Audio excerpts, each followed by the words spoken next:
orang yang sepatutnya ajar aku sendiri pun aku tak faham. What I do is aku cuba cari orang lain. Explore sendiri lah. Explore sendiri. Yes, explore sendiri. Aku cari orang lain yang boleh fahamkan aku benda ni.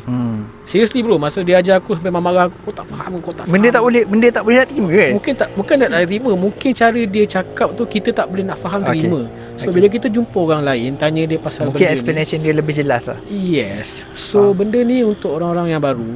Kalau korang rasa macam orang yang sepatutnya menjaga kau tu tak boleh jaga. Tak boleh, bukan tak boleh jaga, tak boleh buat kau faham pasal kerja kau. Cuba explore tempat kerja tu, berkenal-kenalan dengan orang-orang kat situ dan tanyalah.